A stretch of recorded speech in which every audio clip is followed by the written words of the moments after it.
എല്ലാവർക്കും മാധവത്തിലേക്ക് സ്വാഗതം. 2026 ജാനുവരി മാസം 26-ാം തീയതി തിങ്കളാഴ്ച. അന്ന് ഭീഷ്മ അഷ്ടമിയാണ്. നമുക്കെല്ലാവർക്കും ഭീഷ്മാചാര്യരെ പറ്റി അറിയാവുന്നതാണ്. അദ്ദേഹത്തിൻ്റെ ഭീഷ്മ പിതാമഹൻ്റെ ചരമവാർഷികമായിട്ടാണ് ഈ മാഘമാസത്തിലെ ശുക്ലപക്ഷ അഷ്ടമി തിഥി കണക്കാക്കുന്നത്.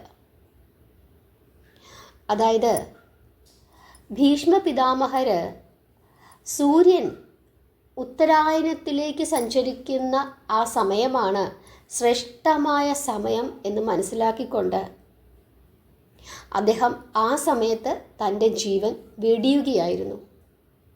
അതായത് അദ്ദേഹത്തിന് തനിക്ക് എപ്പോഴാണോ ആഗ്രഹമുള്ളത് അപ്പോൾ തനിക്ക് തൻ്റെ ജീവൻ വെടിയാം എന്ന ഒരു വരം അദ്ദേഹത്തിന് ലഭിച്ചിരുന്നു. നമുക്ക് ആ കഥയൊന്ന് നോക്കാം. ഈ ഭീഷ്മ അഷ്ടമിക്ക് ഇത്രയും പ്രാധാന്യം വന്നത് ഭീഷ്മ അഷ്ടമി ദിവസം എല്ലാവർക്കും ബലിയിടാൻ സാധിക്കുമെന്നുള്ളതാണ്. നമ്മുടെ പൂർവികരായ പിതാക്കന്മാർക്കെല്ലാവർക്കും ഈ ഭീഷ്മ അഷ്ടമി ദിവസം നമുക്ക് ബലിയിടാം. ബലിയിടാൻ ഏറ്റവും ശ്രേഷ്ഠമായ ദിവസങ്ങളിൽ ഒരു ദിവസമാണ് ഭീഷ്മ അഷ്ടമി. അന്ന് നമ്മൾ ബലിതർപ്പണം നടത്തിയാൽ, പിതൃക്കൾക്ക് വേണ്ടിയിട്ടുള്ള പൂജകൾ ചെയ്താൽ വളരെ ശ്രേഷ്ഠമാണ് എന്നാണ് വിശ്വസിക്കുന്നത്. നമുക്ക് ആദ്യമായിട്ട് ഈ മഹാഭാരതത്തിലെ ഭീഷ്മർ ആരായിരുന്നു, എങ്ങനെയാണ് അദ്ദേഹത്തിന് ഇത്ര ശ്രേഷ്ഠമായ ഒരു വരം ലഭിച്ചത് എന്നുള്ള ആ കഥയൊന്ന് നമുക്കൊന്ന് നോക്കാം. നിങ്ങൾക്ക് എല്ലാവർക്കും അറിയാമായിരിക്കും, എങ്കിലും അറിയാൻ സാധിക്കാത്ത അല്ലെങ്കിൽ അത്രയും വിശദമായിട്ട് അറിയാൻ സാധിക്കാത്ത ആളുകൾ ധാരാളം ഉണ്ടായിരിക്കും. അതുകൊണ്ട് എല്ലാവർക്കും വേണ്ടി ഞാൻ ആ കഥ ഒന്നുകൂടി നിങ്ങൾക്കൊന്ന് പറഞ്ഞു തരാം. ഇപ്പം വലിയ ഒരു കഥയാണ്, അതുകൊണ്ട് ഒന്ന് ശ്രദ്ധയോടുകൂടി അല്പം ക്ഷമയോടുകൂടി ഇരുന്ന് വേണം ഈ കഥയൊന്ന് കേൾക്കാനായിട്ട്. ഇഷാക്കു എന്ന് പറഞ്ഞ ഒരു വംശമുണ്ടായിരുന്നു. അങ്ങനെ ആ ഇഷാക്കു വംശത്തിൽ മഹാഭിഷൻ എന്നു പേരുള്ള ഒരു രാജാവുണ്ടായിരുന്നു. അദ്ദേഹം സത്യസന്ധനായിരുന്നു, ധീരനായിരുന്നു, വീരനുമായിരുന്നു. അനേകം അശ്വമേധ യാഗങ്ങളൊക്കെ നടത്തി. അങ്ങനെ അദ്ദേഹം രാജസൂയ യാഗങ്ങളും ഒക്കെ നടത്തി ശ്രേഷ്ഠമായ രീതിയിൽ രാജ്യം ഭരിച്ച് അവസാനം അദ്ദേഹം സ്വർഗം പ്രാപിച്ചു. ഒരു ദിവസം ബ്രഹ്മദേവൻ്റെ ചുറ്റും ഈ മഹാവിഷനും കുറച്ച് ദേവന്മാരും അതുപോലെ തന്നെ രാജർഷിമാരുമൊക്കെ നിൽക്കുകയായിരുന്നു. ആ സമയത്താണ് അവിടേക്ക് ഗംഗാദേവി കടന്നു വരുന്നത്. ഗംഗാദേവിയെ കണ്ടതും നമ്മുടെ വായു ഭഗവാന് ഒരു കുസൃതി തോന്നി. വായു ഭഗവാൻ ആഞ്ഞടിച്ചു. ആ സമയത്ത് ആ കാറ്റിൽ ഗംഗാദേവിയുടെ വസ്ത്രങ്ങൾ ഒരു വശത്തേക്ക് മാറിപ്പോയി. വലിയ കാറ്റാണ് വീശിയത്. ആ സമയത്ത് ഗംഗാദേവിയുടെ ചില ശരീരഭാഗങ്ങളൊക്കെ കാണാൻ പറ്റുന്ന ഒരു അവസ്ഥയിലേക്ക് മാറി. ഇത് കണ്ടതും അവിടെ കൂടി നിന്ന ദേവന്മാരും മറ്റ് മഹർഷിമാരും എല്ലാവരും തന്നെ തലകുനിച്ചു. എന്നാൽ ഈ മഹാവിഷൻ ഗംഗാദേവിയെ ഇങ്ങനെ നോക്കിക്കൊണ്ട് നിന്നു. ഇതാര് കാണുന്നു? ബ്രഹ്മദേവൻ കാണുന്നു. ബ്രഹ്മദേവന് ഇതൊട്ടും സഹിച്ചില്ല. ബ്രഹ്മദേവൻ ഈ മഹാവിഷനെ ശപിച്ചു. എന്താണ് ശപിച്ചത്? എടോ, തൻ്റെ പ്രവൃത്തി തനിക്ക് തന്നെ നാശമായിരിക്കുന്നു. അതുകൊണ്ട് ഇങ്ങനെയുള്ള ആളുകൾ ഇവിടെ വേണ്ട, ഉടൻ തന്നെ തിരിച്ച് ഭൂമിയിലേക്ക് പൊയ്ക്കൊള്ളുക എന്നാണ് ഈ ബ്രഹ്മദേവൻ ഈ മഹാഭിഷനെ ശപിച്ചത്. അതുപോലെ തന്നെ ഗംഗയോട് പറഞ്ഞു, ഗംഗേ, നീയും ഭൂമിയിലേക്ക് തന്നെ പൊയ്ക്കൊള്ളുക. നിന്റെ ഭാര്യയായി തീരുന്ന ഇവൾ, നീ അവളോട് കലഹിക്കുന്നത് വരെ നിന്നോടൊപ്പം ഉണ്ടാകും. അതായത് മഹാഭിഷൻ്റെ ഭാര്യയായി ഗംഗാദേവി വരുമെന്നും എപ്പോഴാണോ മഹാഭിഷനും ഗംഗാദേവിയും തമ്മിൽ ഒരു കലഹമുണ്ടാകുന്നത് ആ സമയത്ത് ഗംഗാദേവി നിന്നെ വിട്ട് പോകും എന്നുമാണ് മഹാവിഷ്ണുവോടും ഗംഗയോടുമായി ബ്രഹ്മദേവൻ പറയുന്നത്. അതായത് എന്തായാലും ഇങ്ങനെയൊക്കെ നോക്കിക്കൊണ്ട് നിന്നു, അതുകൊണ്ട് ഭാര്യയായിട്ട് കുറച്ചു കാലം ഭൂമിയിൽ പോയി രണ്ടുപേരും അങ്ങ് താമസിക്കുക, ഇതാണ് ബ്രഹ്മദേവൻ്റെ കൽപ്പന. അങ്ങനെ അപമര്യാദയായി പെരുമാറിയ മഹാവിഷ്ണുവിന് ശിക്ഷ കിട്ടുകയാണ്.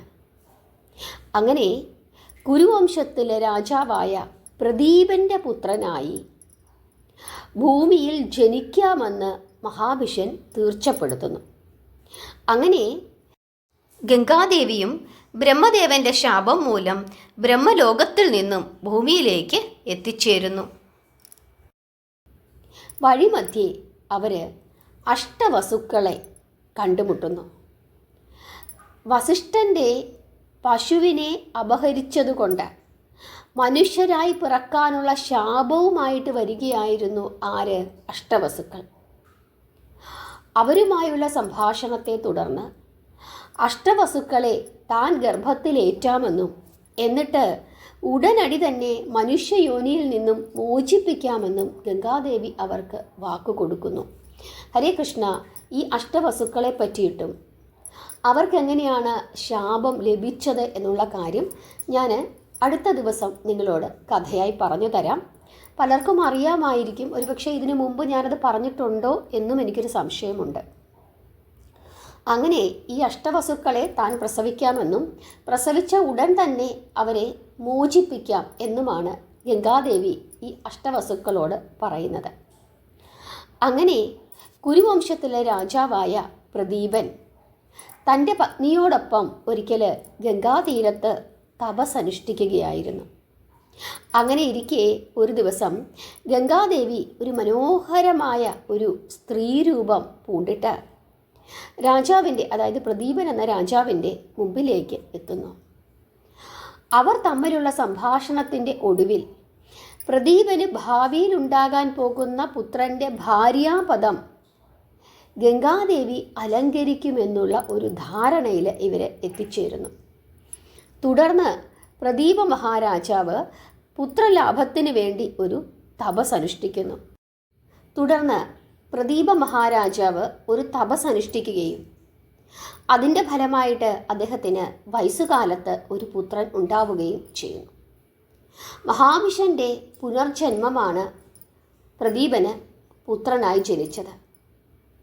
പ്രദീപൻ വൃദ്ധനായപ്പോഴാണ് മഹാവിഷ്ണു ജനിച്ചത്. ആ സമയത്ത് പ്രദീപനും ശാന്തനായിരുന്നു, അദ്ദേഹത്തിൻ്റെ രാജ്യവും വളരെ ശാന്തമായിരുന്നു. അങ്ങനെ രണ്ടുപേരും വളരെ ശാന്തമായി, അതായത് രാജാവും വളരെ ശാന്തമായി ഇരിക്കുന്ന സമയത്ത് ഒരു പുത്രൻ ഉണ്ടായതുകൊണ്ട് ആ പുത്രന് ശന്തനു എന്ന് പേരിട്ടു. ഒരു ദിവസം യുവാവായ ശന്തനുവിനെ നോക്കി പ്രദീപരാജൻ പറയുകയാണ്, ഒരിക്കൽ നിൻ്റെ അടുത്ത് നദീതടവാസിനിയായ ഒരു ദിവ്യകന്യക ഒരു പുത്രൻ ജനിക്കണം, അതായത് തന്നെ വിവാഹം കഴിക്കണം, അതിലൂടെ പുത്രനുണ്ടാകണം എന്ന ചിന്തയിൽ നിൻ്റെ അടുക്കലേക്ക് ഒരു ദിവസം എത്തിച്ചേരും. നീ അവൾക്ക് യാതൊരു ബുദ്ധിമുട്ടും ഉണ്ടാക്കരുത്. കല്യാണശേഷം അവൾ എന്തു പറഞ്ഞാലും നീ ഒരിക്കലും എതിരും പറയരുത്. ഇത്രയും പറഞ്ഞ് മകനെ ഏൽപ്പിച്ചതിനു ശേഷം പ്രദീപ മഹാരാജാവ് ശന്തനുവിനെ രാജസിംഹാസനത്തിലേക്ക് ഇരുത്തുകയാണ്. അങ്ങനെ രാജാവായി ശന്തനുവിനെ അഭിഷേകം ചെയ്തതിനു ശേഷം പ്രദീപ മഹാരാജാവ് വാനപ്രസ്ഥം സ്വീകരിച്ച് അങ്ങനെ ശന്തനുവും വളരെ ശ്രേഷ്ഠമായ രീതിയിൽ രാജ്യം ഭരിച്ചു പോവുകയായിരുന്നു. അങ്ങനെ ഇരിക്കുന്ന ഒരു അവസരത്തിൽ ഈ ശന്തനു ഒരിക്കൽ നായാട്ടിനായിട്ട് കാട്ടിലേക്ക് പോയി. അങ്ങനെ നായാടുന്നതിൻ്റെ ഇടയ്ക്ക് അവിചാരിതമായി അദ്ദേഹം ഗംഗാനദിയുടെ തീരത്ത് എത്തിച്ചേരുന്നു. അവിടെ അദ്ദേഹം അതിസുന്ദരിയായ ഒരു സ്ത്രീയെ കാണുന്നു. സാക്ഷാൽ ലക്ഷ്മീദേവി ഭൂമിയിൽ ഇറങ്ങി നിൽക്കുകയാണോ എന്ന് പോലും രാജാവിന് തോന്നുന്നു. അത്ര സുന്ദരിയായ ഒരു സ്ത്രീ. ശന്തനു ഇങ്ങനെ നോക്കി നിൽക്കുകയാണ്. ആ സമയത്ത് ആ സ്ത്രീ ആരാണ് എന്ന് അന്വേഷിക്കണം എന്നുള്ള ഒരു തോന്നലും ആ സ്ത്രീയെ വിവാഹം കഴിക്കണം എന്നുള്ള ഒരു തോന്നലും ശന്തനുവിന് ഉണ്ടാകുന്നു. ശന്തനു ആ സ്ത്രീയുടെ അടുക്കലേക്ക് ചെന്നിട്ട് നീ ആരാണ് എന്ന് ചോദിക്കുന്നു. അതിനുശേഷം നീ എന്നെ ഭർത്താവായി സ്വീകരിക്കണമെന്ന് അപേക്ഷിക്കുകയും ചെയ്തു. ഉടൻ തന്നെ ഗംഗാദേവി പറയുകയാണ്, അങ്ങ് എന്നെ ഭാര്യയായി സ്വീകരിക്കുന്നതിൽ എനിക്ക് യാതൊരു വിരോധവുമില്ല. പക്ഷേ എനിക്കൊരു നിബന്ധനയുണ്ട്. ഞാൻ എന്തെങ്കിലും തെറ്റു ചെയ്താൽ അങ്ങ് എന്നോട് യാതൊരു എതിർപ്പും പറയരുത്. എന്നെ വിഷമിപ്പിക്കുന്ന രീതിയിലുള്ള ഒരു കാര്യവും അങ്ങ് ചെയ്യരുത്. ഈ വ്യവസ്ഥ അങ്ങ് പാലിക്കുന്നുണ്ടെങ്കിൽ, അങ്ങ് എത്ര കാലം പാലിക്കുന്നുവോ അത്രയും കാലം ഞാൻ അങ്ങയുടെ ഭാര്യയായി ഇരുന്നു കൊള്ളാം. എന്നെങ്കിലും ഈ വ്യവസ്ഥ അങ്ങ് ലംഘിച്ചാൽ ഞാൻ ഉടൻ തന്നെ അങ്ങയെ വിട്ട് പോവുകയും ചെയ്യും. ഇത് കേട്ടതും ശന്തനു മഹാരാജാവിന് വലിയ സന്തോഷമായി. എന്ത് വേണമെങ്കിലും ഞാൻ അനുസരിക്കാം, എന്നെ വിവാഹം കഴിച്ചാൽ മതി എന്ന ഒരു തീർപ്പ് ശന്തനു പറയുന്നു. അങ്ങനെ അവരുടെ വിവാഹം നടക്കുന്നു. ആ വിവാഹം കഴിഞ്ഞ് അവർ രണ്ടുപേരും വളരെ സന്തോഷത്തോടു കൂടി ജീവിക്കുകയാണ്. ഇവരുടെ സന്തോഷകരമായ ജീവിതത്തിൻ്റെ ഇടയിൽ ഗംഗാദേവി പ്രസവിക്കുന്നുണ്ട്. പ്രസവിച്ച എല്ലാ കുട്ടികളെയും പ്രസവിച്ച ഉടൻ തന്നെ ഗംഗാദേവി ഗംഗാനദിയിൽ എറിഞ്ഞു കളയും. അങ്ങനെ ആ കുഞ്ഞുങ്ങൾ മരണപ്പെടും. ഇതെല്ലാം കണ്ടും കേട്ടും കൊണ്ട് ശന്തനു ഇങ്ങനെ നിശബ്ദനായിരിക്കുകയാണ്. കാരണം ഏതെങ്കിലും വിധത്തിൽ എന്തെങ്കിലും പറഞ്ഞാൽ ഗംഗ വിട്ടുപോകും. അത് ശന്തനുവിന് സഹിക്കാൻ പറ്റുന്നതായിരുന്നില്ല. അതുകൊണ്ട് തന്നെ വിഷമമുണ്ട് എങ്കിലും ഒന്നും മിണ്ടാതെയിരുന്നു. അവസാനം 8ാമത്തെ പുത്രനുണ്ടായി. അവനെയും ഗംഗാദേവി നദിയിലേക്ക് വലിച്ചെറിയാനായിട്ട് പോവുകയാണ്.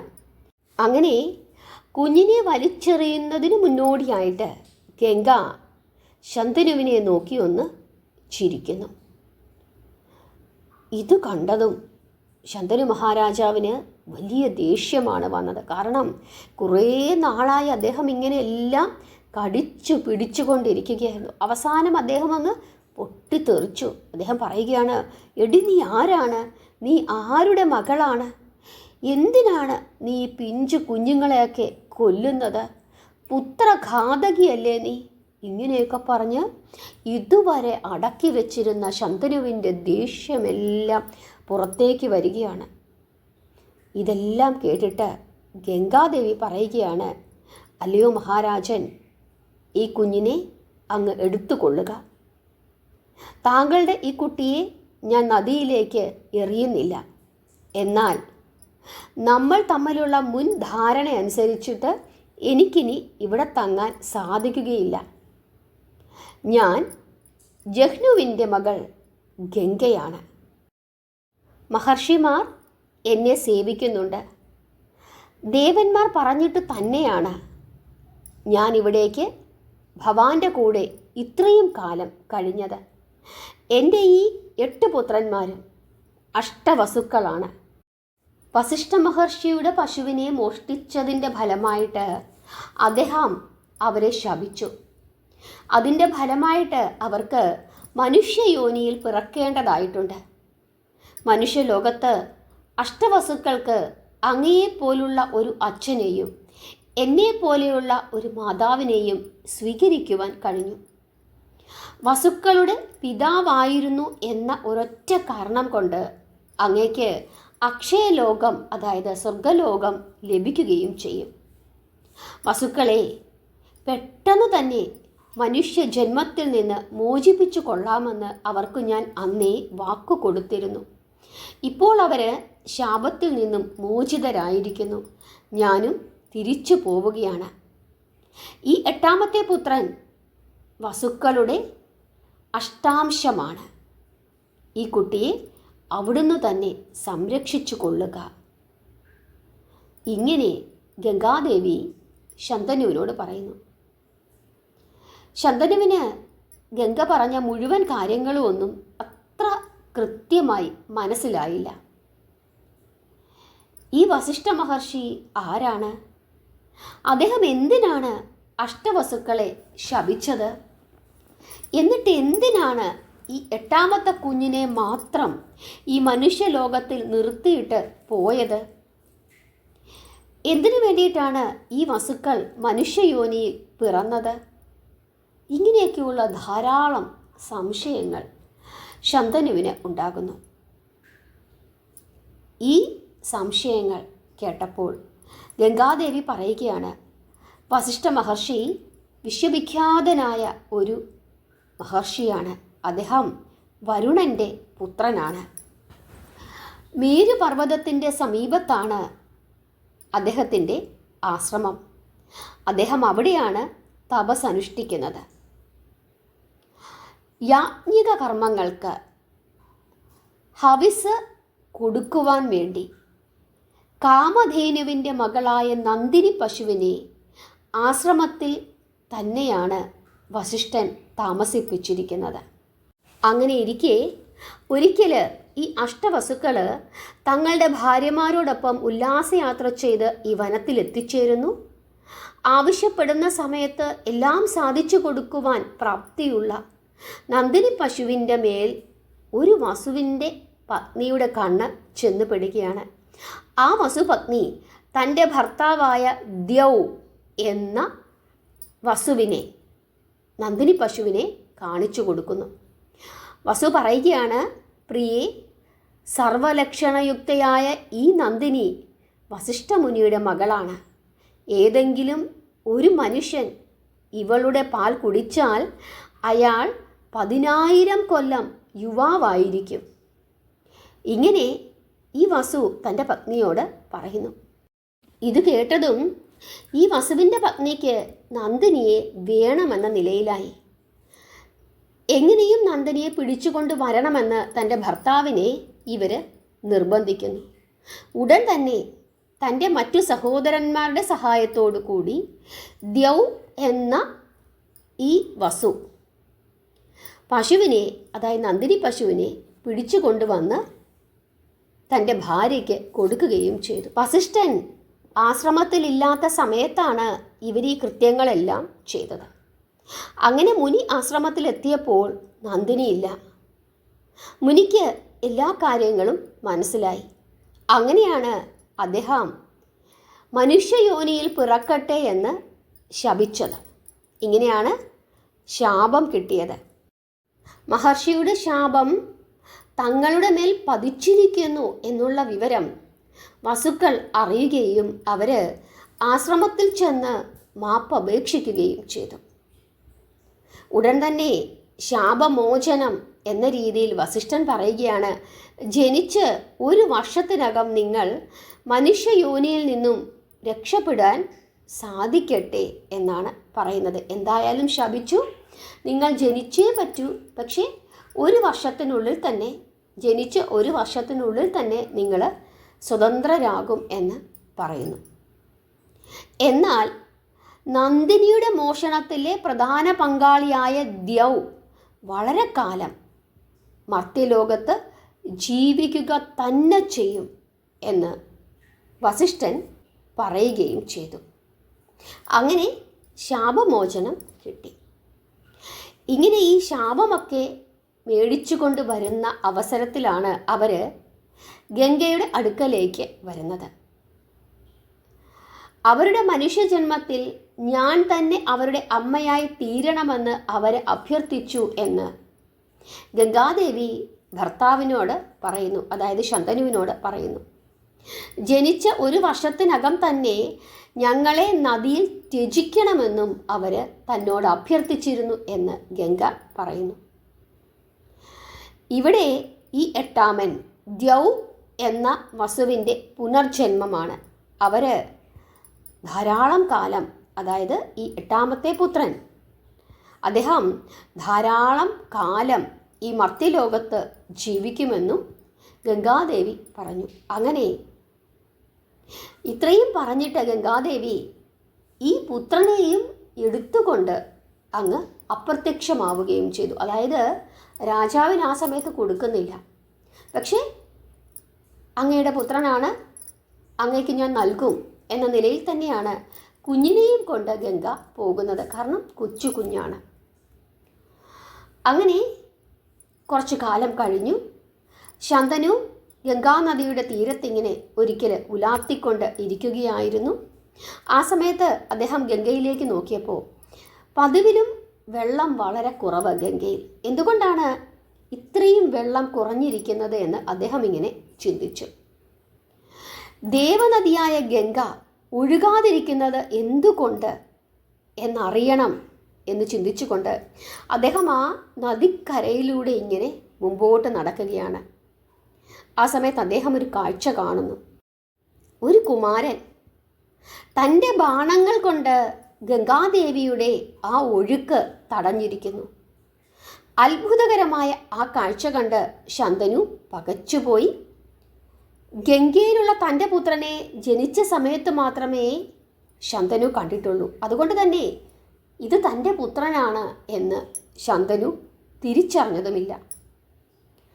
ആ കുമാരനും ഒരു മായയാൽ രാജാവിനെ മയക്കിയിട്ട് അവിടെ നിന്നും ഓടി ഒളിക്കുകയും ചെയ്തു. ഈ അവസരത്തിൽ രാജർഷിയായ ശന്തനു ആ കുമാരനെ കാണിച്ചു തരണമെന്ന് ഗംഗയോട് അപേക്ഷിക്കുന്നു. ഉടൻ തന്നെ ഗംഗാദേവി അതിസുന്ദരിയായ ഒരു സ്ത്രീരൂപം ധരിക്കുകയും ഒരു പുത്രനെയും കൈക്ക് പിടിച്ചുകൊണ്ട് ശന്തനുവിൻ്റെ മുമ്പിലേക്ക് എത്തിച്ചേരുകയും ചെയ്യുന്നു. രാജാവ് നോക്കിയപ്പോൾ മുമ്പ് കണ്ട അതേ കുമാരൻ. പക്ഷെ രാജാവിന് മനസ്സിലായില്ല. ഗംഗാദേവി കുമാരനെ പരിചയപ്പെടുത്തുന്നു. ഗംഗാദേവി പറയുകയാണ്, മഹാരാജാവേ, അങ്ങ് സംശയിക്കേണ്ട. ഇവൻ അങ്ങേക്ക് എന്നിൽ ജനിച്ച 8ാമത്തെ പുത്രനാണ്. അങ്ങിവനെ സ്വീകരിച്ച് കൊട്ടാരത്തിലേക്ക് കൊണ്ടുപോയിക്കൊള്ളുക. ഇവൻ വസിഷ്ഠ മഹർഷിയിൽ നിന്ന് എല്ലാ വേദങ്ങളും പഠിച്ചിരിക്കുന്നു.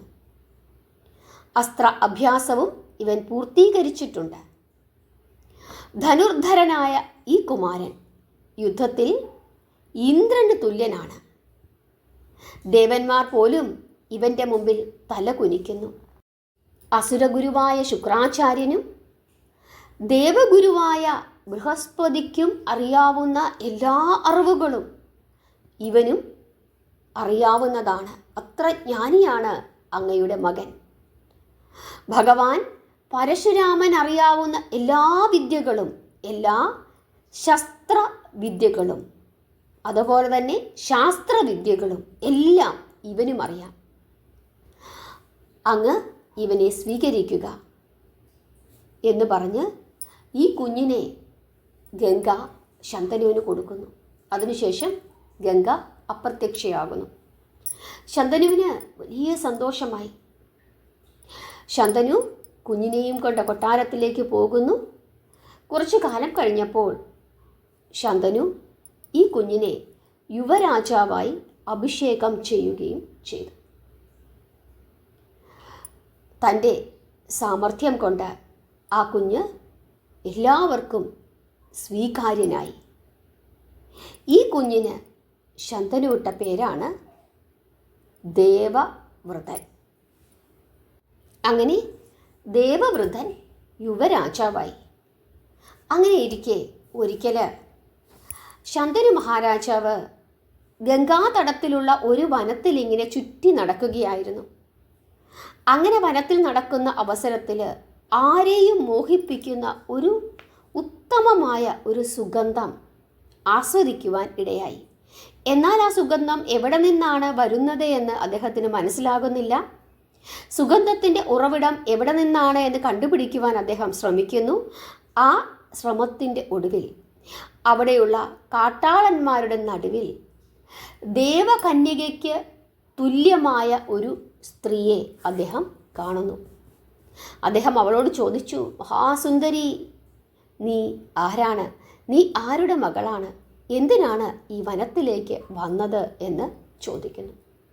ഉടൻ തന്നെ ഈ കന്യക പറയുകയാണ്, ഞാനൊരു വേടത്തി പെണ്ണാണ്. അച്ഛൻ്റെ ഉത്തരവനുസരിച്ച് ധർമ്മം ആചരിക്കുന്നതിനായി ഞാൻ കടത്തുവള്ളത്തിൽ പണിയെടുക്കുന്നു. അതായത് ഒരു വേടസ്ത്രീയാണ്, പക്ഷേ ഇപ്പോൾ കടത്തുകാരിയായി ജോലി ചെയ്യുന്നുവെന്ന് ഈ പെൺകുട്ടി രാജാവിനോട് പറയുന്നു. അത്ര സൗന്ദര്യമുള്ള ഒരു സ്ത്രീയായിരുന്നു. രാജാവ് അവളിലങ്ങ് മയങ്ങിപ്പോയി. എങ്ങനെയും അവളെ തൻ്റെ ഭാര്യയാക്കണമെന്ന് അദ്ദേഹം ആഗ്രഹിച്ചു. അദ്ദേഹം ഈ കന്യകയുടെ അച്ഛൻ്റെ അടുക്കൽ ചെന്ന് കന്യകയെ യാചിച്ചു. വേടരാജൻ മറുപടി പറഞ്ഞു, രാജാവേ, ഈ സുന്ദരി എൻ്റെ മകളാണ്. അവളെ കിട്ടിയ കാലം മുതൽ തന്നെ അവളുടെ കല്യാണക്കാര്യം ആലോചിച്ച് എനിക്ക് വളരെ ദുഃഖമുണ്ട്. ഇവളുടെ കാര്യത്തിൽ എനിക്ക് ശക്തമായ ഒരു ആഗ്രഹമുണ്ട്. അങ്ങേക്ക് ഇവളെ പാണിഗ്രഹണം ചെയ്യണമെന്നുണ്ടെങ്കിൽ ചെയ്തു കൊള്ളുക. പക്ഷേ ഒരു നിർബന്ധമുണ്ട്. ഇവളെ ധർമ്മപത്നിയായിട്ടായിരിക്കണം അങ്ങ് സ്വീകരിക്കേണ്ടത്. അല്ലാതെ മറ്റു രീതിയിലൊന്നും അങ്ങ് സ്വീകരിക്കരുത്. എൻ്റെ മകൾ ശ്രേഷ്ഠയാണ്, സുന്ദരിയാണ്. അതുകൊണ്ട് തന്നെ അവൾക്ക് അനുയോജ്യനായ ഒരു വരനെ കണ്ടുപിടിക്കണം എന്നുള്ള കാര്യത്തിൽ എനിക്ക് വളരെ നിർബന്ധമുണ്ട്. അതുകൊണ്ട് ഞാൻ ഈ പറഞ്ഞ കാര്യം അങ്ങേക്ക് തൃപ്തിയാണെങ്കിൽ അങ്ങ് ചെയ്തു കൊള്ളുക. അതുകൊണ്ട് സത്യം ചെയ്ത ശേഷം അങ്ങേക്ക് കന്യകയെയും കൂട്ടിക്കൊണ്ടു പോകാം.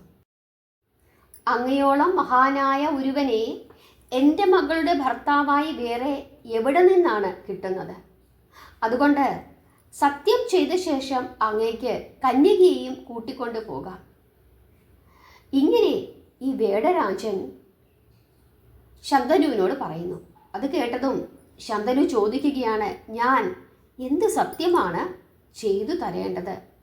സാധിക്കുന്ന കാര്യമാണെങ്കിൽ ചെയ്യാം എന്ന് പറയുന്നു. ഉടൻ തന്നെ ഈ വേടരാജൻ പറയുകയാണ്, ഇവളിൽ അങ്ങേക്കുണ്ടാകുന്ന പുത്രനായിരിക്കണം അങ്ങയുടെ രാജ്യത്തിൻ്റെ അനന്തര അവകാശി. ഈ കാര്യമാണ് അങ്ങ് സത്യം ചെയ്തു തരേണ്ടത് എന്ന് പറയുന്നു. ഈ കന്യകയെ വിവാഹം കഴിക്കണമെന്ന് ശന്തനുവിന് വലിയ ആഗ്രഹമുണ്ട്. പക്ഷേ അങ്ങനെ ഒരു സത്യം ചെയ്യാൻ അദ്ദേഹം കൂട്ടാക്കിയില്ല. അദ്ദേഹം തിരിച്ച് കൊട്ടാരത്തിലേക്ക് പോകുന്നു. പക്ഷേ അവിടെ ചെന്നിരുന്നിട്ടും അദ്ദേഹം വലിയ ദുഃഖിതനായിരുന്നു. രാജ്യകാര്യങ്ങളിലൊന്നും ഒരു ശ്രദ്ധയുമില്ല. ഇത് ദേവവ്രതൻ എന്ന അദ്ദേഹത്തിൻ്റെ മകൻ ശ്രദ്ധിക്കുന്നുണ്ടായിരുന്നു.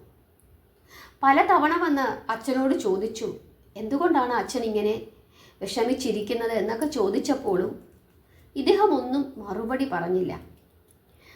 അങ്ങനെ കൃത്യസമയത്ത് ആഹാരമൊന്നും കഴിക്കുന്നില്ല. അങ്ങനെ പല കാര്യങ്ങളും ഈ ശന്തനു മഹാരാജാവ് അങ്ങ് ഉപേക്ഷിക്കുകയാണ്. അങ്ങനെ ദേവവ്രതൻ രണ്ടും കൽപ്പിച്ച് വീണ്ടും അച്ഛൻ്റെ അടുക്കൽ ചെന്ന് എന്താണ് അച്ഛൻ്റെ വിഷമം എന്ന് അന്വേഷിക്കുന്നു. ഉടൻ തന്നെ അച്ഛൻ മകനോട് പറയുകയാണ്, മകനെ, എനിക്ക് വിഷമമുണ്ട്. അതിനു കാരണം നീ തന്നെയാണ്.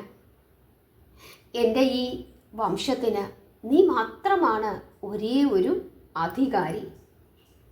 പക്ഷേ നീ എന്താണ് എപ്പോഴും ചെയ്യുന്നത്? നീ എപ്പോഴും ആയുധങ്ങളൊക്കെ ധരിച്ച് ഇങ്ങനെ ഒരു പരാക്രമശാലിയായിട്ട് നടക്കുന്നു. നിനക്ക് എന്തെങ്കിലും പറ്റിപ്പോയാൽ നമ്മുടെ വംശത്തിൻ്റെ സന്തതി പരമ്പര അറ്റുപോകും, വംശം അന്യം നിൽക്കും. ഇങ്ങനെയൊക്കെ അച്ഛൻ മകനോട് പറയുന്നു.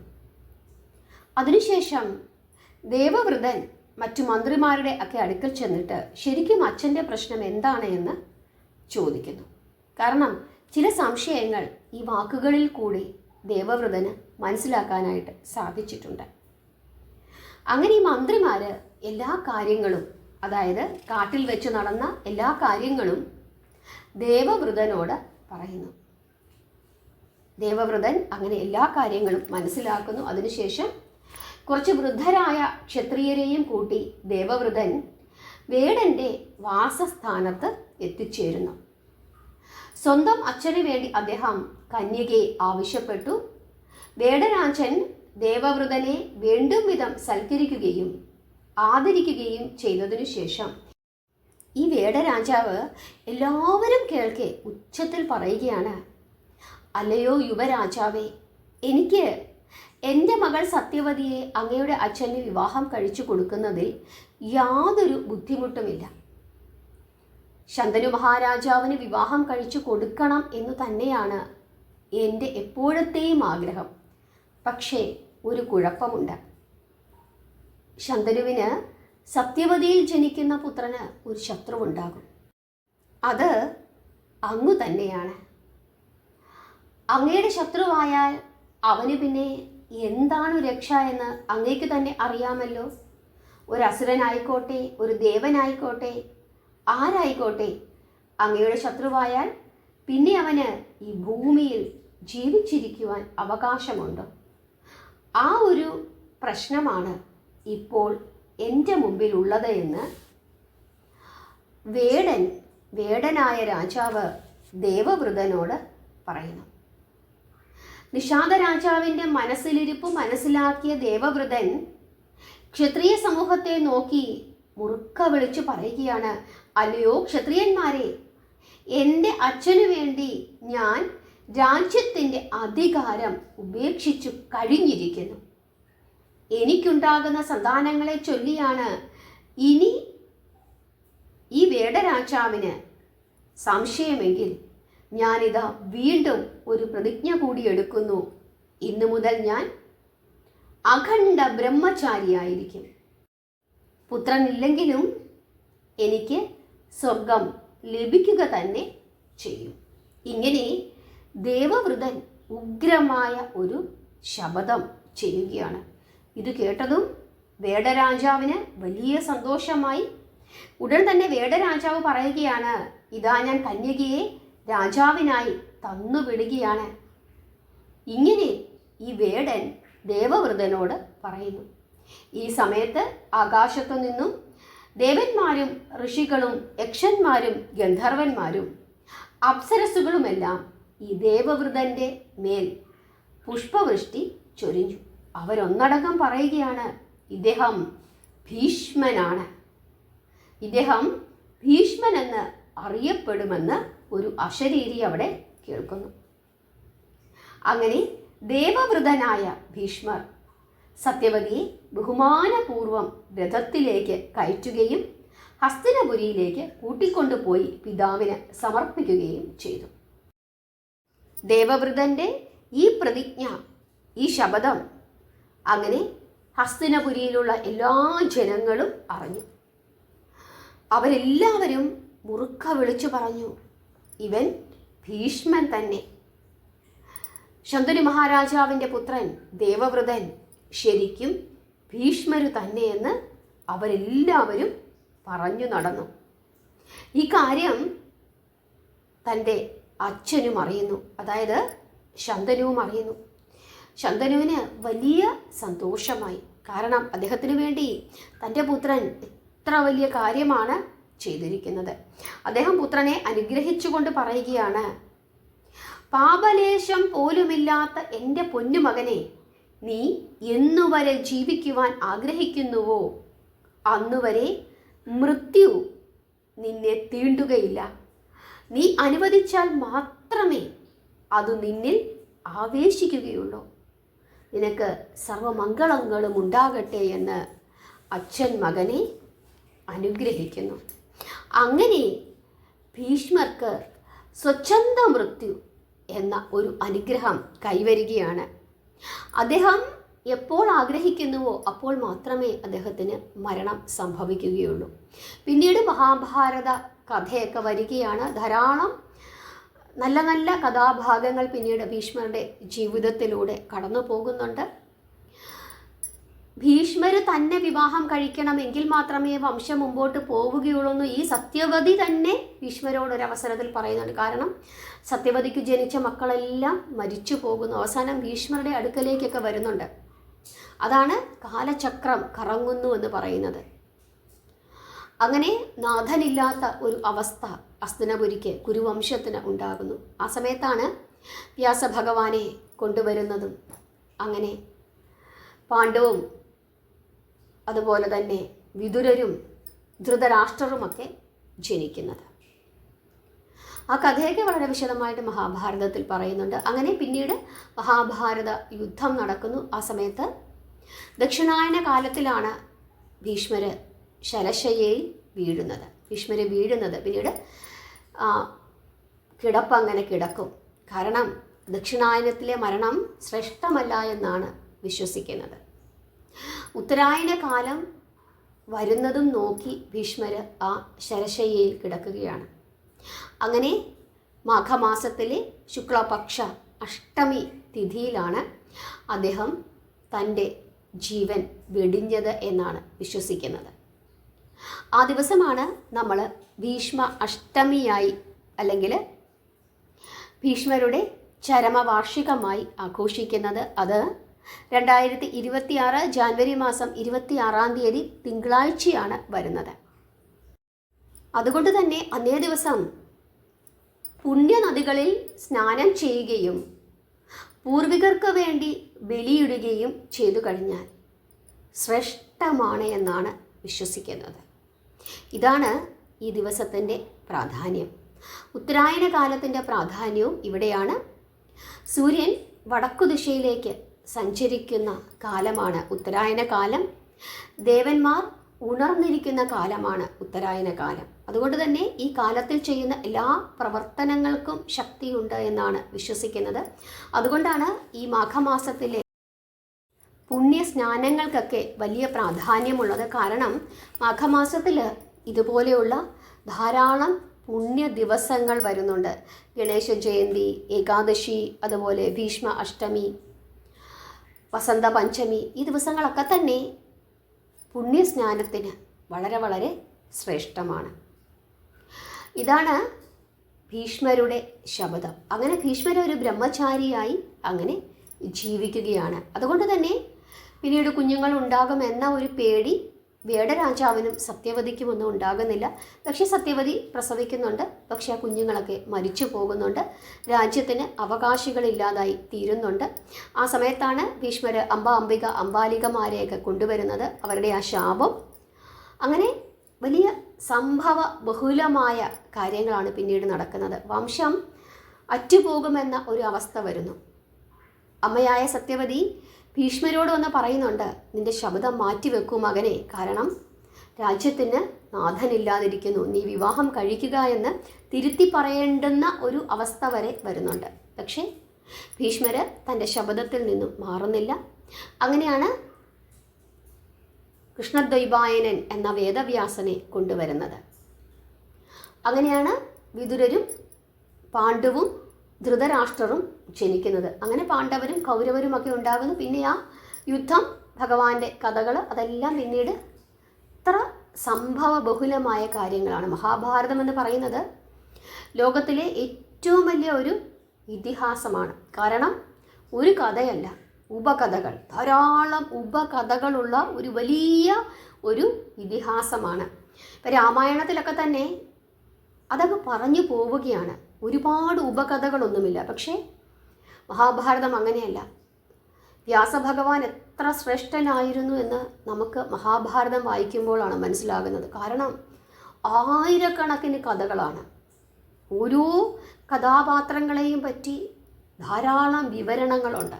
ഇങ്ങനെ കണക്ട് ചെയ്ത് പോവുകയാണ്.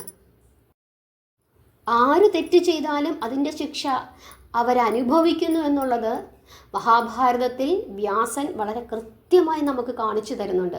സത്യവതിയുടെ കാര്യത്തിലും അത് തന്നെയാണ് കാണിച്ചു തരുന്നത്. ഇതാണ് മഹാഭാരതം എന്ന ആ ഒരു ഇതിഹാസത്തിൻ്റെ പ്രാധാന്യം. നിങ്ങൾക്കെല്ലാവർക്കും ഭീഷ്മരുടെ ഈ കഥ മനസ്സിലായി എന്ന് വിശ്വസിക്കുന്നു. നിങ്ങൾക്കെല്ലാവർക്കും അറിയാമായിരിക്കും ഈ കഥ, എങ്കിലും ഞാനൊന്ന് പറഞ്ഞു തന്നു എന്ന് മാത്രമേ ഉള്ളൂ. അറിയാത്ത കുറച്ചാളുകളെങ്കിലും കാണും, അല്ലെങ്കിൽ ഓർത്തെടുക്കാൻ പ്രയാസമുള്ള ആളുകൾ കാണും. എന്തായാലും കഥ മനസ്സിലാക്കുക. എന്തെങ്കിലും സംശയങ്ങളുണ്ടെങ്കിൽ ചോദിക്കുക, നാമം ജപിക്കുക. ഈ ദിവസത്തെ പ്രാധാന്യം മനസ്സിലാക്കി മുമ്പോട്ട് പോവുക. ഹരേ കൃഷ്ണ.